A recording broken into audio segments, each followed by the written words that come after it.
do not want to tighten down the glass too much. So today I'm going to be building an oil burner to heat my workshop. I'm going to be using this old air compressor tank. I already have all my markings drawn out here, as you can see. Now this oil burner is going to have two doors in it. The lower door is going to be a access door for the burn pot and to get it lit. And then the top of the oil burner is going to hopefully be used as a forge, so I can melt different metals like aluminum and brass or copper or whatever I need to. So everything's already completely marked out. If you want to build one of these yourself, you can just use whatever measurements for the doors or whatever you want. It's really just kind of varies on what you want to build. So I'm going to go ahead, I'm going to cut the door openings with the grinder, and then once I get all that cut out, I will proceed to build the doors.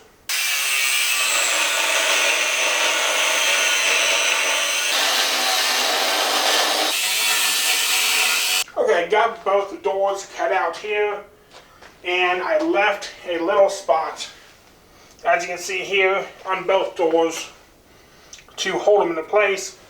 And while they're still hooked into here, I'm going to go ahead and weld on the hinges, so then I know the doors are held perfectly in place. And these are the two hinges here they're going to be using. They don't match, but it really doesn't matter. I was going to make my own hinges until I came across these and thought, hey, why not use those instead of going to all trouble to make something. First, I want to go ahead and put these hinges on with screws before I go ahead and weld everything up. Once I know it's all good to go, I'll go ahead and get it welded and back my screws back out.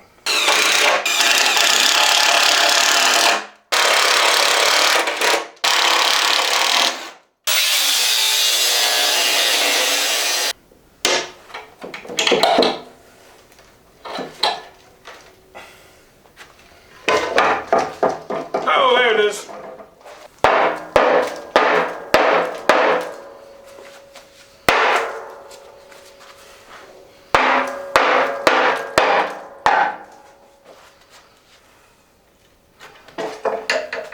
Well, I had a change of plans. I've changed my plans like 40 times since I started this build. As you can see, I found another hinge, and I even found a third hinge, and they're all matching. So I'm going to mount two hinges on this bigger door, and then the one here on the smaller door, which should be just fine.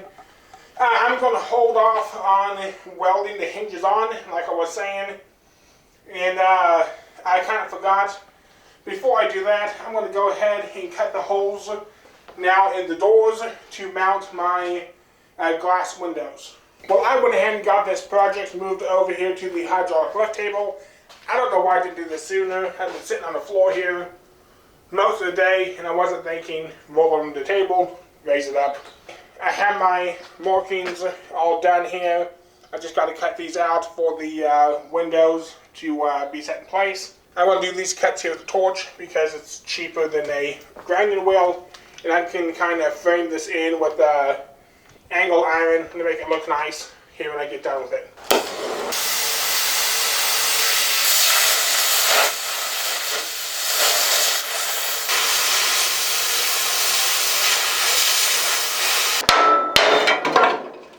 Well, after a whole bunch of cutting with the torch and a ton of grinding, I was able to get the holes here in the doors. But now my windows fit perfectly in the holes. I'm going to go ahead, I decided with my hinges, I'm going to weld my hinges onto the door, and then I'm going to bolt them onto the tank. So if I ever need to remove the doors, I can easily. So I'm going to go ahead, get these doors removed, and get the glass installed.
So now that I have this door here completely finished, I didn't show it in the video, but I replaced out my bolts with ones that are longer. The last one was just short enough. I had to tighten the glass down too tight to get the bolts thread on.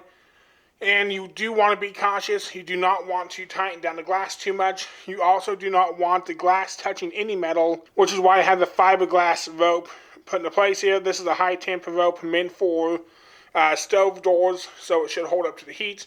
You can break the glass if you over tighten it, and I learned that here the hard way. And as you can see, this here's the first door I built off camera, and it has this big chunk of glass missing as it sits right here. And what I did not anticipate was the glass, I think, was too tight. And then we got terribly, terribly, terribly cold. Down to like -10 and 14 and stuff like that. And I think the metal shrunk down enough.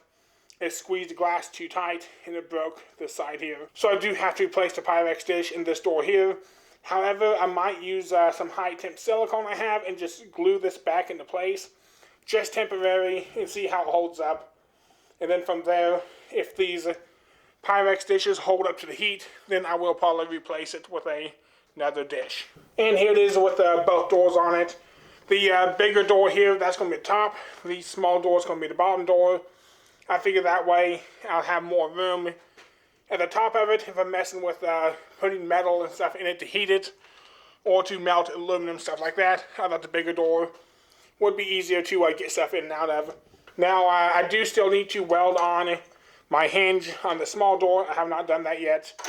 I already got these welded up, and that should work out really well. I'm going to just drill some holes here and put some bolts in, so these doors will be removable if I ever need to take them off.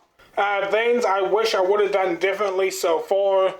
I wish I would have cut my holes for the windows before I cut out the doors. Because the steel warped when I covered the torch, so it makes this door here kind of teeters back and forth, and it doesn't quite seal up as tight. This bigger door here, it didn't really do that so much. It's actually pretty tight on there, so that's my main regret of not doing that a little bit differently. But it should not cause any issues or anything like that. I am going to paint this stove here when I'm done with some barbecue grill paint. That's why this door, this glass has a tape on it here, because I was going to get painted. And then when it broke out, I'm now having second thoughts of getting it painted and see what I need to do about this window here first. I guess this is going to be part one for the stove. We got the holes cut and the doors made. That's the most of it right there. I'm going to be building this oil burner into a air jacket. That's what the 55-gallon drum is. And the 55-gallon drum is going to be around the back half of it here. And I'm going to have a vent sticking out the top of it and a blower at the bottom, so I can blow the hot air around and hopefully heat the shop better with less oil and stuff like that. So I have a long ways to go on this, but the rest of it should go pretty quick. The doors were my main concern on getting those done, and they turned out quite nice, and I think it's all going to work out here really well. Make sure you stick around for part 2 and 3, going to be coming out on this oil burner, and be sure to subscribe, like, comment down below, and check out my other videos. I have a bunch of other stuff, and I got a bunch of fun projects that are going to be coming up here after this oil burner is finished, so you're not going to want to miss any of those. I really appreciate you watching, and I'll see you next time.